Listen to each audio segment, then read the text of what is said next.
The Hindu Shuffle control is a really underrated move, I would say. I don't see very many people using it. Personally, I use it a lot. I think this is one of the most deceptive controls that I've come across, and it's just great. Okay, so check this out. Here's a quick demonstration. Let's say we wanted to control the 7 of diamonds. Okay, so you would start your Hindu Shuffle. You would have it return to the pack, and then in the process of finishing off that shuffle, you can bring it straight to the top. So let's talk about how to do this.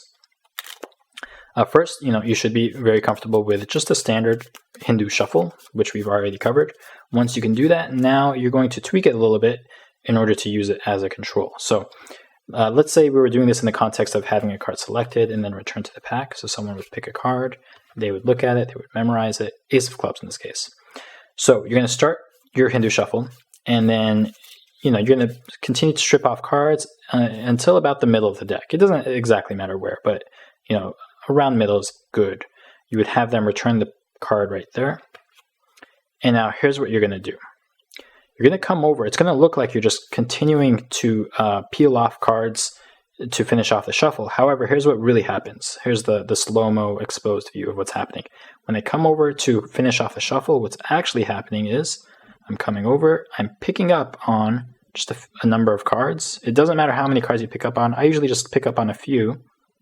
But it's disguised. This is not seen by anybody else. So when you come over to peel off another packet, you secretly just pick up on a number of cards, and you're maintaining a break. Now this is, we've talked about the pinky break, we've talked about the thumb break. This is quite different. This is a bit different than both of those. And this is really the only context in which you're going to use a break like this. But it's a similar concept. Here's what that break looks like. So you're holding a gap open. You're separating those two packets out like this. So it's kind of like a thumb break, except you're holding the deck horizontally, right? So normally you would hold a thumb break like this. Now you're kind of doing the same thing, but you're doing it with your Hindu Shuffle grip. And then I also keep a bit of separation on the right-hand side with my first finger. Okay, so this isn't a very hidden break, but it doesn't matter because your hands are in motion the whole time, and your audience is in front of you. So from the front, that break is not seen.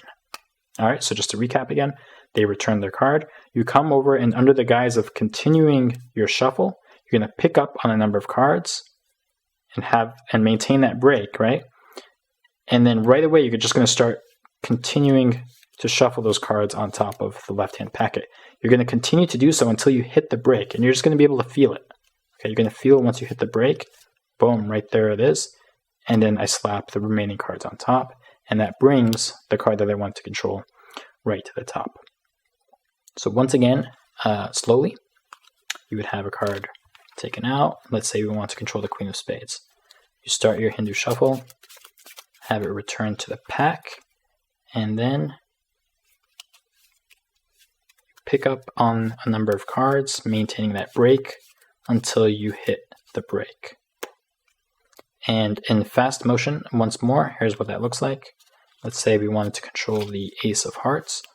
You have them return it to the pack, and you continue your shuffle until it's on top. That's the Hindu Shuffle control.